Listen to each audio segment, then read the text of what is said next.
ya va. Tú pides permiso para ir a hacerte algún tratamiento odontológico. Pides permiso cuando vas a sacar un documento de X, de identidad. Pides permiso cuando te sientes mal y te dan incapacidad, pero no vas a pedir permiso para ir a un control prenatal.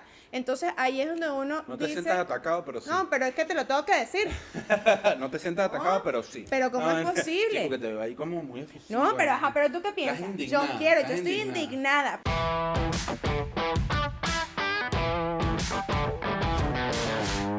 Hola, gente linda, ¿cómo están? Buenas, buenas. ¿Cómo están ustedes? Estamos felices de que nos acompañen en una oportunidad más. Hoy queremos traerles un tema muy especial, pero antes de eso. Sí, acuérdense de suscribirse, darle a la campanita, darle mucho amor ahí, mucho like, y compártanlo con sus amigos si les gustó el tema. No pierda la oportunidad de mandárselo a alguien. Sí. En los comentarios nos han dejado este tema, creo que en varias oportunidades, y queríamos hablar acerca de el posparto. Tan, tan, tan, tan. El posparto. El hombre que no se asuste con esa palabra es porque no lo ha pasado. Exacto, sí, es tan fuerte, sí.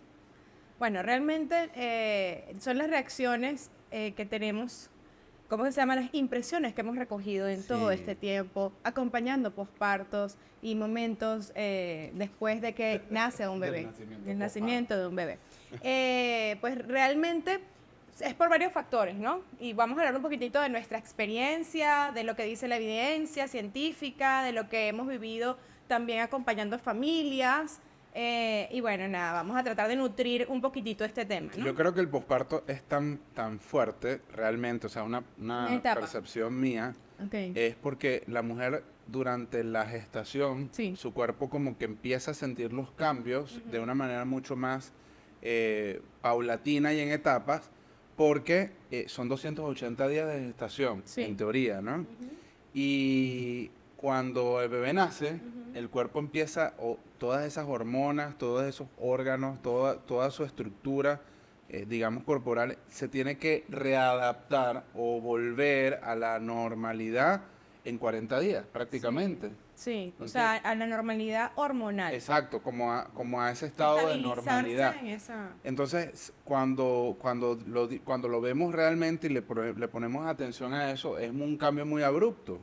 Y yo creo que de ahí debemos partir. Y muchas veces, por eso es que nuestro trabajo siempre hablamos mucho de eso, porque una de las cosas que nosotros hacemos en nuestro curso es hablar mucho de la familia y de la importancia de la familia, de la persona que te va a acompañar durante la labor de parto, de esa persona que va a estar junto a ti. Del entorno. Del entorno. Amigos. No tiene que ser tu pareja, tus amigos, tu familia, todo lo demás, pero ciertamente es un evento que si esas personas no están en conocimiento, pudiesen decir que esa mamá se está volviendo loca. Sí, en el sentido, o que no está haciendo, digamos, haciendo las cosas como normalmente las hacía, ¿no? Por ejemplo, no se levanta tan temprano como antes porque pasa toda la noche amamantando o cuidando al bebé, cambiándole el pañal, qué sé yo, y muchas veces es porque no se entiende como un poco este cambio de roles que ocurre porque ya no vamos a ser estos papás, esta pareja solamente, sino que ahora se convirtieron en padres. Y que hay una sumatoria de factores. Por ejemplo, está el factor pérdida de sueño, porque ciertamente hay pérdida de sueño, a pesar de que el cuerpo se ha venido adaptando previamente con las innumerables idas al baño para hacer pipí y todo lo demás, que las mamás, no los papás, que las mamás tienen que hacer porque obviamente la vejiga está un poco más reducida. No solamente eso, sino el hecho de la responsabilidad de tener a un ser... mantenerlo con vida. Mantenerlo con vida. Sino que ahora se suman otros factores que antes quizás no lo tenían nuestras abuelas o nuestras mamás, que era el tema social, el tema de que, por ejemplo, el tema laboral, el regreso. Fuerte. Entonces, muchas mamás, por ejemplo, están con el tema de que, no, es que ahora mi empresa, si yo ya no voy a poder escalar laboralmente porque voy a darme un break en la maternidad. O sea, yo creo que... No tan rápido como antes porque ahora tengo el break de la maternidad. Entonces sí, definitivamente son todos estos elementos los que terminan, digamos que distorsionando ese posparto, ¿no? Sí. ¿Qué pasaba antes versus lo que pasaba ahora? A mí me encanta comparar lo que pasa antes con lo que pasa ahora, ¿no? Lo que pasaba antes con lo que pasa ahora. Antes las mujeres tenían un rol de trabajo dentro del hogar, que administraban el hogar, se encargaban de todas las funciones. Hay que verle la cara a tener, por ejemplo, 6 hijos, tener personas que te acompañaban en el hogar, que también eran parte de, o contratadas o que terminaban siendo personas también criadas con estos hijos y que terminaban apoyando esa maternidad siempre como en comunidad, ¿no? Correcto. Y como en tribu, realmente, ¿no? Aquí estoy hablando sin discriminar condición social, sí, a nivel ejemplo, económico, ¿no? Nuestra amiga la feminista salió del grupo. Sí, exactamente. Acaba de salir del grupo nuestra amiga la feminista. Sí, entonces, ¿qué ocurre? Que igual acaba de salir del grupo cuando hablábamos de la mujer que tenía que retornar al trabajo y todo, el amigo machista, ¿no? Sí, también. Claro. Entonces, ¿qué ocurre? Por eso es que nos vamos a quedar con las personas aquí, nuestros seguidores, una gente centrada. Una gente que comprende. ¿Cómo es que dice Gladys? Una gente centrada, una gente ecuánime. Sí. Entonces, definitivamente, Gladys es una amiga. La mamá de una amiga. Entonces, realmente, pues, ese momento en el cual ya antes las mujeres hacían esto, los hombres salían y trabajaban y traían, digamos, el sustento económico, pero se vinculaban con sus hijos a nivel de enseñarles un oficio. Claro. A las hijas también les enseñaban. No había tampoco tanta carga en la casa porque cómo atenderlas. Los hijos más grandes se iban con papá a aprender el oficio. A las hijas les enseñaban cómo ser tratadas de una forma correcta, respetuosa. Estamos hablando de los casos en los cuales, por supuesto, este modelo de familia funcionó, que son los más. Lo que ocurre es que el cerebro humano siempre va a resaltar lo peor. Sí. Versus lo común mejor. Y nos pasó, por ejemplo, y eso lo pudimos corroborar, ¿te acuerdas con la experiencia que tuvo la persona que en la charla que fuimos, que ella nos contó, vio que el tema que íbamos a tocar era el tema de violencia obstétrica? Sí. Y ella nos contó su experiencia, que tuvo mucha violencia, que le hicieron muchas intervenciones, no se habían, claro, una persona que... en los años 70. En los años, no había tanta tecnología como hoy en día, no se habían dado cuenta que eran mellos o morochos o gemelos, vamos a decirlo así. Salió el primero y después se dieron cuenta que venía el otro, entonces bueno, tuvieron que dormir, una cantidad de cosas. Y cuando le preguntamos, ¿y eso fue su única experiencia? No, tengo un hijo mayor. ¿Y cómo fue la experiencia? No, fue maravilloso. Hice un curso así como el que ustedes hacen, donde respiran y mi esposo estuvo conmigo. ¿Y cuál fue cuál fue en el que más cuando tú vas a hablar de eso, bueno, la mala experiencia. Siempre se refiere a la mala experiencia primero. Y con relación al posparto, yo creo que en la actualidad está pasando así, porque ¿qué ocurre? Vuelvo y comparo, nuestras abuelas pasaban por lo mismo, eran los mismos tipos de parto, o sea, el ser humano ha nacido de la misma forma durante toda la existencia de la humanidad. Exacto. Lo que se diferencia es el entorno en el cual esto se está presentando. Bueno, no sabemos de aquí adelante, porque de aquí en adelante ya están haciendo vientres una cosa loca. Ya no van a tener ni que parir. No sabemos si eso sea, bueno, no solamente hablando de los vientres de alquiler. Vamos a ser iguales todos. Nosotros no parimos, ustedes tampoco. Imagínate tú esa locura. Y no solamente eso. Eso es igualdad. Sí, una locura. Imagínense el tema de los vientres de alquiler, que es un tema, un conflicto bastante ético, moral, de envergadura, que es importante tratar, ¿no? Porque ahí quienes más sufren son los bebés. Claro. Porque los bebés están siendo gestados con un latido de corazón, con una respiración, con un... O sea, de yo una creo que manera, eso va a ser inviable. Entorno, es inviable. Ahora, a todas estas... Mantenerlo, dices tú. Sí, claro. Y yo creo que... Es la venta de niños. Hay una dicotomía ahí, porque si nos están hablando de que hay una sobrepoblación mundial, de que estamos... un día de esto vamos a amanecer, tenemos que poner a vivir aquí en nuestra casa a miles de personas porque no cabemos. Cosa que es mentira. En estos días veía un poco en perspectiva la cantidad de espacio que queda geográfico en el mundo. Exacto, o sea, si unimos a todos los habitantes del mundo, no llenamos no sé si era la mitad de Estados Unidos o era algo por el estilo, no recuerdo. Sí. Yo decía, ay, ¿cuál es el cuento este loco? Bueno, el tema siempre va a ser economía, la economía, el hecho de tener más, es la avaricia. Y que yo creo que también ¿sabes? El tema de la economía es lo que ha afectado al proceso del posparto. Total. Porque como hay una industrialización de la familia, mamá ya ha tenido que salir a trabajar porque ya no... Papá no se puede vincular tanto porque... Claro, porque todos los precios han subido. Antes...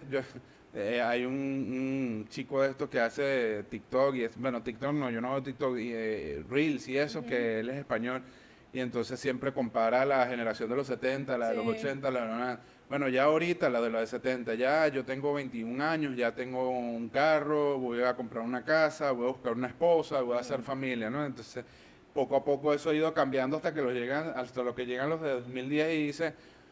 ¿será que me prestas para comprar un videojuego? Sí. No tenemos ansiedad, ¿no? Sí. Es un poco eso, ¿no? El hecho de que hoy en día todo ha cambiado, no solamente en lo económico, sino en lo social también. Y yo creo que parte de lo que a nosotros nos corresponde hablarles a los padres del posparto, hablo padres y madres del posparto, es que sí es posible, digamos, prepararnos y salir de esta matriz de opinión donde el posparto es el peor momento. Nosotros, si se dan cuenta, nunca hablamos de que es lo peor, es un momento difícil, que es un pico difícil, pero es muy corto, es momentáneo, es muy cortito. Como que si vendieran la desgracia de los demás. Por ejemplo, que el parto es lo peor, entonces pasa el parto, bueno, no era tan fuerte. Sí. No, que el posparto ahora... Prepárate porque viene el posparto. Después entonces la lactancia. Los brotes.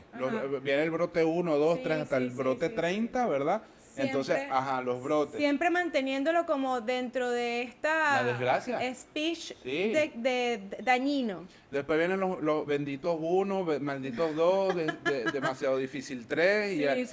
Y así van hasta que uno dice, bueno, pero ¿hasta cuándo se acaba esto? Sí. Entonces es como manejar la paternidad, el inicio de una familia desde un punto de vista de la complicación y no de la solución y de lo fácil que ha sido durante toda la vida. Yo pienso que ciertamente hay momentos, y esto es algo que lo hemos experimentado también, hay momentos que son difíciles, cumbres en donde tú dices, Dios mío, ¿cómo vamos a hacer con esto? Cierta cosa que esté pasando con Santiago, con Sofía, o cuando estábamos en el posparto, ¿será que esto va a ser viable? O sea, como yo siempre digo, esto es compatible con la vida, con la salud, esto es compatible con mantenerse uno tanto tiempo, por ejemplo, levantándose cada 3 horas. Yo amamanté 5 años de mi vida. Eso quiere decir que, o sea, estoy hablando de las horas de sueño en la noche, el hecho de poder, de poder, digamos, mantenerme oxigenada. Lo que yo hacía era que nosotros hicimos tratos. Para mí, por ejemplo, levantarme de la cama en la mañana era inviable. Eso sí no era compatible con la vida. O sea, yo necesitaba que Eli trajera algo de comer, inclusive en el posparto, porque yo no podía levantarme después de haber dado de amamantar. Y ese trato duró muchísimo tiempo, porque la lactancia... Demasiado tiempo. Nuestra Creo lactancia... que abusaste por el tiempo. Ustedes ahí ven cómo resuelven. De eso no vamos a hablar en este momento. Entonces, lo que quiero decirles, lo que quiero decirles es que realmente tener esa conversación previa y también uno saber cuáles son sus límites. O sea, yo no voy a extralimitarme en mis fuerzas porque yo tengo que aparentar tal cosa. Por ejemplo, vemos mucho entre las nueras y las suegras, el hecho de que la nuera se levante, haga todo sola porque la suegra la tiene que ver para que ella pueda entonces calar en... No. Eso al final termina desgastando a las familias de una forma tan dañina que termina trayendo conflictos y no termina haciendo que fluya la maternidad, o sea, lo que nosotros llamamos maternar o paternar. Y hablamos muchas veces de la desventaja, pero no de las ventajas. Por ejemplo, de la lactancia. La lactancia tiene una ventaja, que el hecho de que obviamente la mamá esté bajo constantes descargas de oxitocina. Y de prolactina para que justamente baje la leche y el bebé pueda alimentarse. Eso en conjunto hace que el sueño de la mamá, así sea por 2 horas, 3 horas, incluso 30 minutos, sean sueños reparadores. Sí, como hay un efecto químico donde esa mamá puede dormir una cierta cantidad de horas y sentirse mucho mejor en comparación con una persona que no tenga esa cantidad de oxitocina. Exacto, por ejemplo, los papás, y es una de las cosas que siempre hemos conversado, o sea, los papás no tienen el cerebro modificado, no estoy exentando de responsabilidades a nadie, siempre lo digo, es necesario poder entender. Ciertamente debe haberla. Biológicamente no están diseñados para poder amamantar y en consecuencia no pueden ser los cuidadores principales. Exactamente. Aquí estamos hablando de las cosas como son. Aún así, si por ejemplo mamá deja de estar por alguna razón durante la labor de parto, el cerebro del hombre también se modifica. Sí, cómo no. Obvio, no para el momento de amamantar, pero sí para ser cuidador principal. Sí. Entonces, cuando entendemos que neurológicamente y fisiológicamente no estamos preparados y no somos iguales, entonces podemos como entender un poco. No estoy diciendo que papá no se tiene que levantar a la noche, si por ejemplo mamá le pide que le busque agua o algo por el estilo, pero tenemos que entender que no vamos a tener las mismas capacidades. Ni las mismas capacidades ni las mismas respuestas. Por ejemplo, Eli le sacaba los gases a un cojín. O sea, literalmente... Yo cuando lo vi dije, ¿qué está pasando? ¿Cómo es posible? Mibi, tengo el bebé yo y él estaba... ¿Y dónde está el bebé? Y él estaba sacando los gases al cojín. Entonces ahí nos damos cuenta que eso no es compatible. O sea, ¿por qué? Porque además hay algo importante. Nosotras tenemos en Latinoamérica un retorno laboral muy corto. En otros países el retorno laboral de la mujer es a los 6 meses, a los 18 meses, qué sé yo. En Panamá, por ejemplo, el retorno laboral del hombre es a los 3 días. Esto quiere decir que él tiene que cumplir con su jornada, sus responsabilidades y después venir a casa y paternar. Porque ese bebé nació y él también se convirtió en padre y lo quiere disfrutar. Él quiere disfrutar, cambiarle el pañal a su bebé. Él quiere disfrutar estar allí y escuchar cuando el bebé llora. Él quiere disfrutar apoyarte. Al menos eso es la gran mayoría de lo que ocurre y no se dice. Porque esa es otra cosa que pasa, Mimi. Y fíjate, ese es uno de los principios para que papá se pueda ver como inmiscuido en la paternidad. Y ahora con este tema de los sleep coach y todo eso, que bebé entonces tiene que dormir por ejemplo, papá sale del trabajo a las 5. Los más perjudicados de todo el proceso de entrenamiento de sueño infantil, siempre lo digo, son los papás. Claro. Siempre. Entonces, papá sale del trabajo a las 5, por ejemplo. Entonces tiene que agarrar un carro, X, llega a su casa a las 6. Vamos a suponer que vive en Chorrera, llega a su casa a las 9 de la noche. ¿Quiere mínimo agarrar a su hijo y darle un beso? No, porque el bebé tiene que dormir desde las 7. Exacto. ¿Me entiendes? Como poner un ejemplo, ¿no? Por poner un ejemplo. Entonces, claro, le pedimos a los hombres que se inmiscuyan más, que nos inmiscuyamos un poco más en la paternidad, pero entonces tenemos todas este sinfín de cosas que lo que hace es alejarnos más de... Igual que, por ejemplo, durante las citas, ¿verdad? Yo siempre les digo a los papás, pidan en el trabajo el permiso para ir a las citas prenatales, porque eso va a hacer que usted se vincule con su bebé antes de nacer y durante todo el proceso de nacimiento y de posparto, usted va a saber que esa personita estuvo allí y que creció y tú ya lo conoces. Vincúlate desde el embarazo. Busca la manera, eres importante. Porque saben que es difícil recibir una noticia durante un control prenatal, tener un bebé y no tener a tu pareja ahí al lado. No, es que tenía que trabajar, ya va. Tú pides permiso para ir a hacerte algún tratamiento odontológico. Pides permiso cuando vas a sacar un documento de identidad. Pides permiso cuando te sientes mal y te dan incapacidad, pero no vas a pedir permiso para ir a un control prenatal. Entonces ahí es donde uno no te sientas atacado, pero sí. No, pero es que te lo tengo que decir. No te sientas atacado, pero sí. Pero ¿cómo es posible? Sí, porque te veo ahí como muy efusivo. No, pero ¿tú qué piensas? Yo estoy indignada. Porque entonces yo quiero que los papás se vinculen. Pero es que no es tanto eso, es el sistema laboral, es el sistema, o sea, también el tema de ahora de que no, que bueno, yo soy mujer, soy una mujer independiente, un adulto independiente con gustos bien dementes. Entonces, ¿sabes? Entonces, yo puedo sola, sí, es una casa. Eso, yo puedo sola, entonces, claro. Ese individualismo como supermamá. Sí. O sea, sí es verdad que las mujeres tenemos... no, yo pienso que somos multitasking, aunque dicen que eso no existe, porque dice que el cerebro lo que hace es que puede lograr hacer ciertas cosas al mismo tiempo el cerebro de la mujer. Superpoder. ¿Verdad? Él dice que es un superpoder, pero yo pienso que las mujeres nos agotamos por creernos que podemos ser mamá súper empresaria, súper esposa. Y ahí es donde se le da vida a la estadística tan triste del depresión postparto. De depresión postparto, y no solamente de eso. Ansiedad postparto. De las separaciones, de la cantidad de separaciones que hay postparto. O sea, es increíble cuántas familias se disuelven, familias, bien sean personas que están unidas, en concubinato, casadas y todo lo demás, por no saber cómo atravesar un posparto de manera saludable.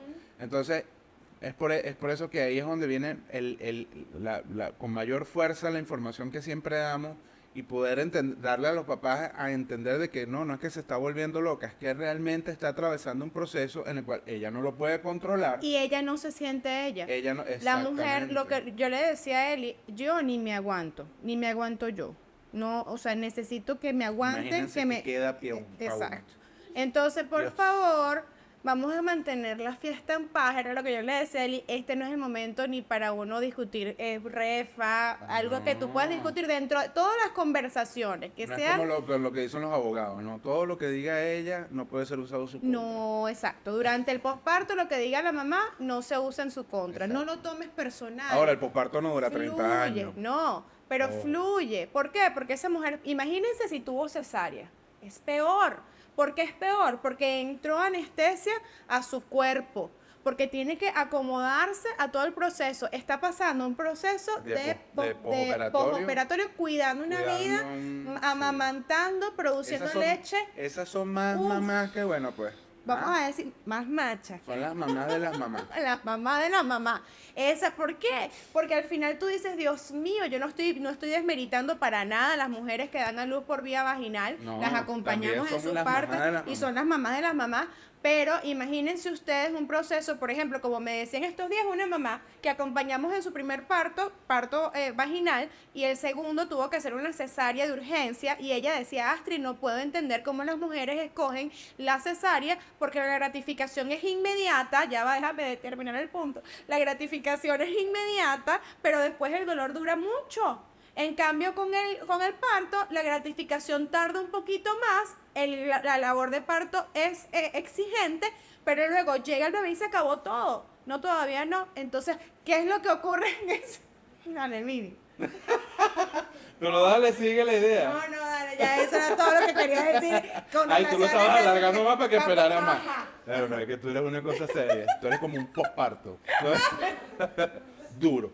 Mira, ya se me olvidó lo que iba a decir. No, y justamente todo eso que estás hablando del posparto es también producido por los mismos sistemas. Sí. El sistema hospitalario, o sea, ¿por qué esta muchacha decía, cómo pueden optar por una cesárea? Sí. Porque es que el mismo sistema, no solamente los médicos, sino la propaganda que le hace la tía, la abuelita, de todo. Sí.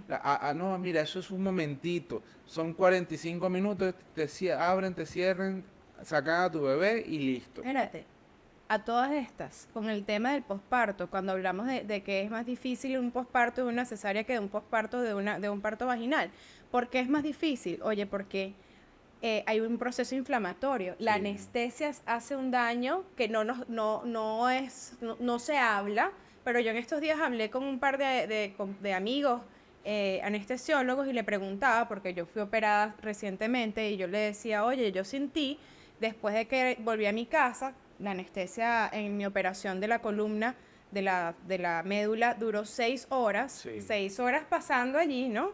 6 horas tratando de mantenerme, y gracias a Dios todo fluyó bien, pero yo después me sentía muy rara, yo me sentía extraña, me sentía con una presión en el pecho. Y recuerdo que con las dos oportunidades anteriores que he utilizado epidural, con los nacimientos de mis hijos, también sentía la presión en el pecho, pero yo la había unido a la bajada de la leche, al posparto. Pues no era el posparto, la misma presión que yo sentía era la anestesia. Era como un ataque de pánico, que ahora yo lo puedo, porque le pregunté a una psiquiatra, amiga, le dije, mira, esto que yo sentí en tal momento, y ella también me explicó. Entonces, claro, cuando uno está dentro del entorno, tienes amigos psiquiatras, amigos anestesiólogos, amigos ginecólogos, que tú puedes conversar, amigos pediatras, y te dicen, y tú unes cabos, y tú dices, no, lo que ocurre también es que cuando tú eres sometido a este tipo de intervenciones, tú vienes en un proceso en el cual no eres tú, no te vas a sentir tú por un tiempito. Y yo creo que lo más bonito de todo esto, para poder atravesarlos como cualquier otro postoperatorio, no podemos exigirle a esa mujer que se levante y camine cuadras. No podemos exigirle a esa mujer que está después en un posparto que se sienta comodísima levantándose temprano y haciendo la cama y bañándose sola. O como a veces bañando al bebé. Claro, que por lo menos a veces pasa que el hombre sale a trabajar en la mañana y cuando vuelve está la mamá con la misma pijama. Hay que entender que esa mamá no es que es fresca, floja o no tiene ganas de hacer nada, sino que simplemente estuvo, y siempre hacemos un ejercicio de las 24 horas en nuestro curso, donde los acompañantes se dan cuenta, o sea, estuvo 8 horas alimentando, estuvo 6 horas cambiando pañales, estuvo haciendo, y cuando se dan cuenta, las 24 horas estuvieron dedicadas al bebé. Ponte tú unos minutos para revisar, llamar a alguien, conversar con alguien, pero por ejemplo temas de salir y ahí es donde el entorno familiar es importante en el posparto, porque la mejor ayuda que usted como familiar puede brindarle a esos nuevos papás, oye, yo voy a venir temprano y les voy a hacer el desayuno. Voy a dejar todo listo para el almuerzo de manera que solamente lo coloque, dame para llevarme la ropa, yo la lavo en mi casa. Y te la traigo doblada. Entonces, por favor. Entonces la ayuda es, sí, exacto, porque solo lavarla. Tú sabes que a veces pasa, no, te lavé la ropa, la dejé en la secadora, ya va. Gracias, eres un amor, no vuelvas. O vuelve cuando la quieras doblar. Exacto, o sea que esto no, ¿verdad? O por ejemplo, sí, a veces, ¿sabes? Hay ayudas a medias, ¿no? Si vas a ayudar a medias, no ayudas, se ayuda completo o no se ayuda, porque entonces, ¿qué pasa?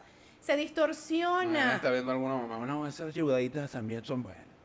Alguna mamá en su posparto, no digas de eso. Que venga. Bueno, nosotros estamos hablando aquí al aire. Digo, o sea, no se lo tomen personal, pero a mí, como mamá en posparto, me agradaría, si van a ayudar, que se ayude completo. Entonces la ayuda es, no, dame el bebé un momentico, duerme tú y yo lo voy a sacar la mamá no duerme. Sinceramente, ocurre mucho que las mamás piensan, no, yo voy a llamar a mi tía, mi prima y mi abuela X para que cuiden al bebé mientras que yo duermo. Si es de mucha confianza para ti, probablemente vayas a dormir. Pero si no es de mucha confianza para ti, te va a costar dormir porque tú tienes una conexión invisible con tu bebé, que es hasta que ese bebé no pueda hablarte y no pueda exteriorizar lo que te está diciendo, es la gestación extrauterina. Esto va a ocurrir hasta los 2 años, 3 años inclusive, que tú sientes que tienes que estar muy cerca de tu bebé porque tú eres como su traductor de necesidades y eres quien puedes compensarlas y quien puedes resolverlas. Entonces hay un vínculo que es irrompible y eso genera agotamiento mental. Claro. Miren, no, cuando Sofía tenía... El hecho de que esa persona viva, respire y se alimente a través de ti, por supuesto, debe ser... Cuando tiene el primer hipo, tú no lo entiendes. ¿Por qué le da hipo? ¿Para qué le da hipo? Cuando estornuda, piensa que ya se contagió de un virus. Cuando tiene los cólicos, ay, Dios mío, el reflujo. Cuando viene, ay, vomitó, pero debe ser que la teta le está cayendo mal, ¿qué será? O si le diste fórmula a la fórmula. Lidiar con los comentarios. Los comentarios indecentes. Sí, algunas personas, porque no le vamos a poner título, pero pueden ser comentarios que están fuera de lugar. O sea, a veces yo digo, ¿de verdad te dijo eso? Sí, me dijo eso.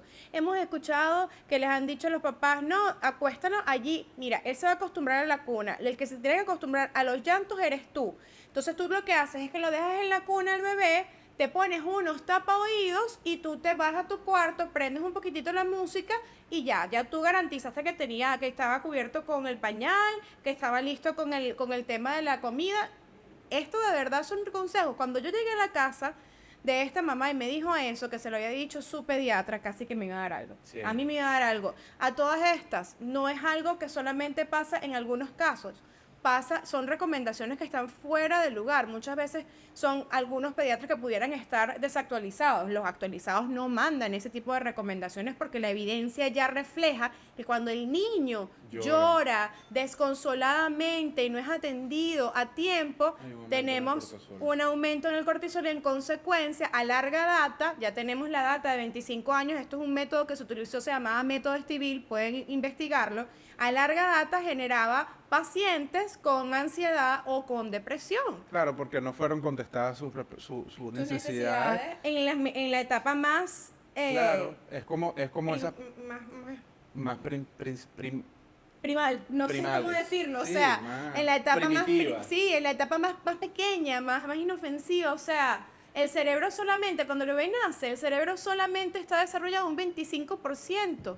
Cuando yo leí esa evidencia, cuando yo vi, porque nosotros no hemos dejado de capacitarnos desde hace 10 años, entonces, en la medida que tú te vas capacitando, que vas teniendo información, empiezas a ser mucho más sensible a las necesidades de los niños, a comprender mucho más su entorno, qué es lo que pasa en su cerebro, cómo haces para acompañarle. Cuando uno comprende que el frontal termina de desarrollarse a los 25 años, o sea, entonces ahí es donde uno se da cuenta que está pasando, que los bebés no tienen la capacidad de manipular, no tienen la capacidad de manipular. No, que es muy llorón. No, es muy conversador. Sí. Porque es la manera de comunicarse. Yo le decía a una amiga, le decía a su bebé, lloraba y lloraba y lloraba. Y yo creo que casi que proféticamente, aquí está esa bebé, y nos está viendo en este momento en vivo. Tiene 10 años. Ya tiene 10, sí, va para 11 ahorita en febrero, el 5 de febrero, ¿cierto? Ya, mucha información. Bueno, falta nada más el nombre, no te lo voy a decir. Entonces, el punto es que esta bebé lloraba, y ella decía, ay, que llora tanto, ¿qué será? Y yo recuerdo que yo le dije... Hasta yo que ahí en eso, yo decía, vamos a ir para que se casara.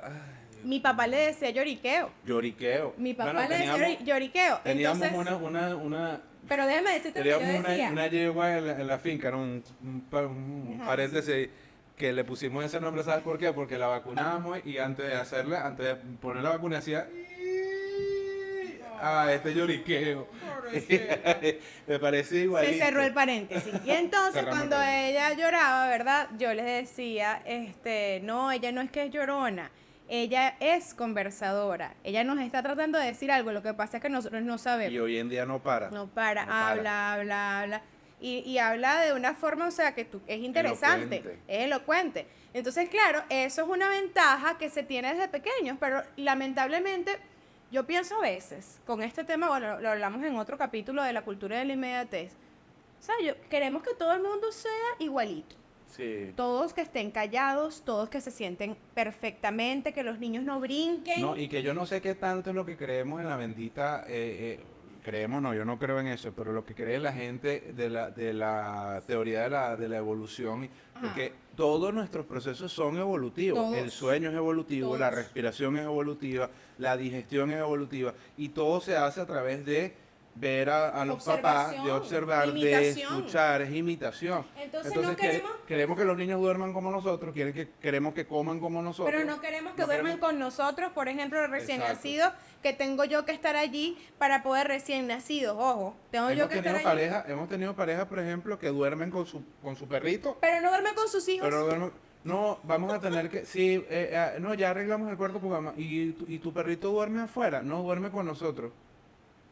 ¿Y el bebé? No, va a dormir en su cuarto. Y yo vuelvo a preguntar, ya va, pero el perrito, ¿dónde va a dormir Fichicuchuco? Porque no sé el nombre, no sé, Fifi. ¿Así? No, va a dormir con... Ajá. ¿Y dónde va a dormir el bebé? No, ya. Entonces mira. Entonces ahí empezamos nosotros... la información. Sí, ahí empezamos nosotros a hacer un trabajo que yo creo que es todo lo que hemos hecho en este episodio con ustedes. Es un poco abrir el panorama. Y para ir cerrando... esta información que les hemos estado dando y que hemos estado compartiendo. Tardamos como 15 minutos. No importa, pero es para poder hacer un... No, está bien. Es la señal para mí. Ok. La sigo haciendo entonces. Sí. Dale. Entonces, para ir cerrando, lo que quiero... ¿Ves que se me va el hilo? Cónchale, Eli. ¿Qué era lo que iba a cerrar? ¿Qué problema? Ven. No puede ser, vale, lo hace siempre. Esto no puede ser. Este compañero de podcast, lo que termina es... Yo quiero cerrar y tú... No, yo quiero hacer una gente. Es agilidad mental, mamita. Oye. ¿Tú no eres mujer, pues? ¿Qué? Tú tienes un superpoder. Recuérdate. Yo sé. Ajá, cuando les decimos a las mamás que deben volver a lo más primitivo, es decir, a lo más esencial, ahí empiezan ellas a darle una lógica de lo que su esencia les decía. Porque ellas lo que nos han referido a las mamás es, con razón, yo sí sentía que era como, o sea, no me sentía cómoda en la habitación del bebé. O sea, yo sentía que estaba allí, pero había algo en mí que me decía que todavía no, que no era para ese momento inicial. Y lo que me hacía entonces, yo compré el colecho por si acaso. Y yo le dije, no, al contrario, es el colecho, es lo más necesario. Y luego entonces, poco a poco, si tu bebé así lo permite, porque recordemos que nosotros somos los padres, pero ellos son personas también. Son personas que tienen espíritu, que tienen alma, que tienen cuerpo, que tienen derechos, y que lo que van a hacer es estar dentro de nuestro hogar, porque así fueron entregados como un regalo de Dios, dentro de nuestro hogar, para que nosotros les enseñemos todas estas principios, valores, les criemos, los guiemos y todo, y tienen un propósito. Entonces es nuestra responsabilidad cuidarlos bien, tenerlos bien seguros, que con nosotros, sus padres, ellos puedan desarrollar todo su potencial, y para eso nos necesitan conscientes, para eso nos necesitan presentes. Activo. Ellos crecen muy rápido, es una cosa impresionante. Ustedes no ven, por ejemplo, hay matitas que se mueren cuando tú no las ves, cuando tú no le riegas a tiempo. Y las matitas dicen que hay que regarlas, según en mis estudios y todo el cuento, una vez a la semana, que no tiene que ser todo el tiempo. Y que después tú puedes presentar así como un palillo y puedes ver si están muy húmedas o están muy secas. Igual pasa con los niños. O sea, no a nivel literal, pero lo que ocurre es que tú estés allí. Hay que echarles agua porque a veces huelen feo. Hay que mandarlos a bañar. A bañar.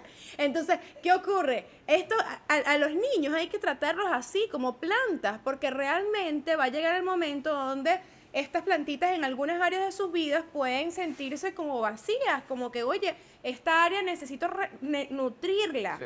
Y ahí es donde tú, en tu cercanía con tus padres, en estar presente allí, como padres con tus hijos, terminas haciendo allí pues ese match con ellos. Así es. Pero si tú sigues en tu mundo adultocéntrico, donde todo es que hay que hacer silencio, que aquí nadie puede brincar, que los muebles tienen que estar perfectos. Mi amor, debo decirte que llegó a tu casa un bebé.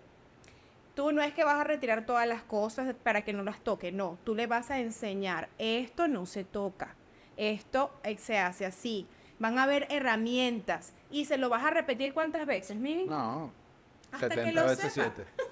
Eso es perdonar, pero bueno, también los perdonamos en medio de todo el proceso. Como unos amigos en estos días estaban sus paredes bien pintaditas y llegó su bebé de artista, tú sabes, porque ella es arquitecta y todo lo demás, entonces él estaba de artista y hoy lo recibimos aquí en la casa y entonces, y mire, ¿dónde está fulanito? No, está en la casa pintando.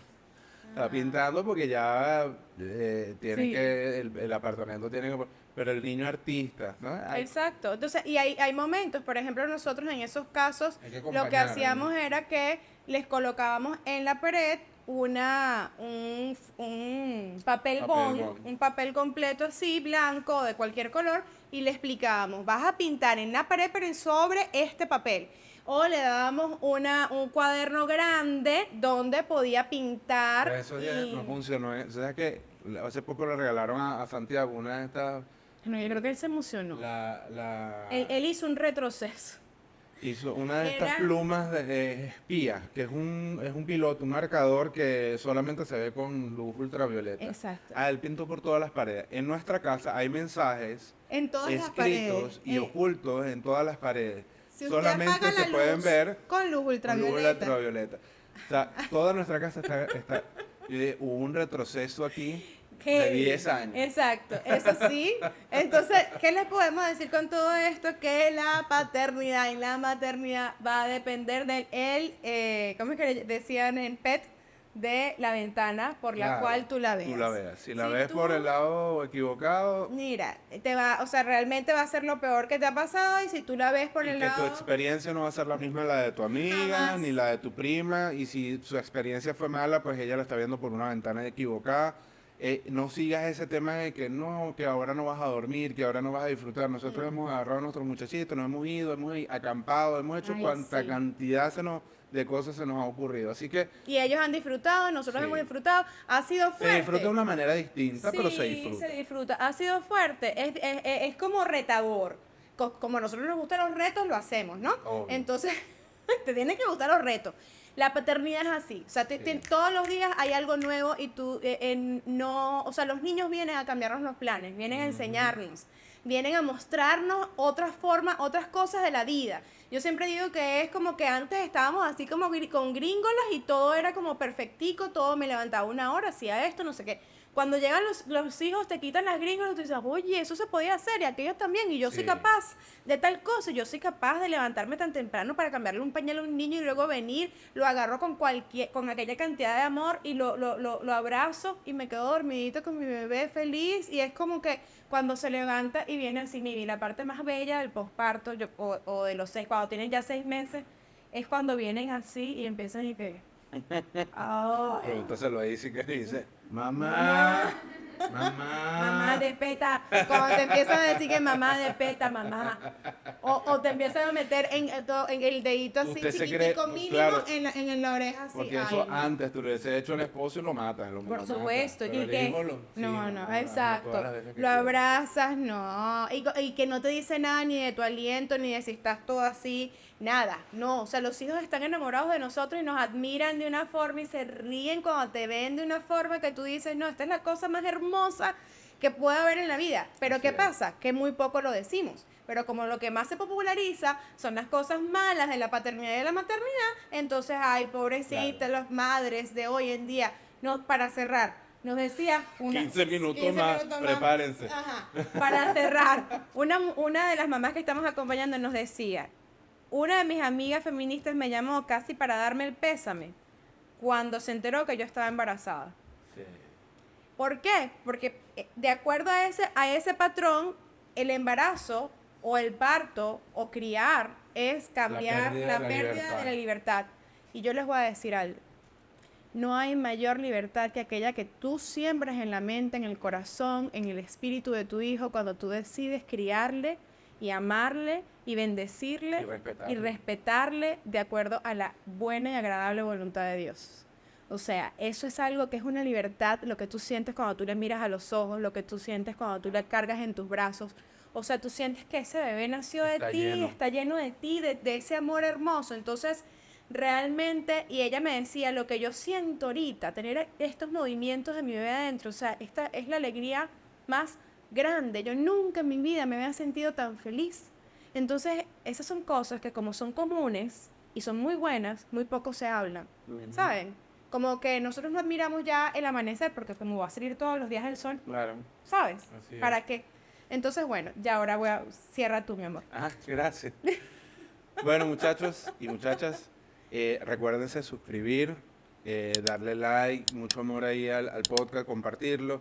Y si quieren que hablemos de algún tema en específico, escríbanos con toda libertad y confianza. Bueno, vamos a seguir y con confianza para seguir generando todos estos temas que seguramente para ustedes son de interés. Nos vemos en una próxima entrega. Chao.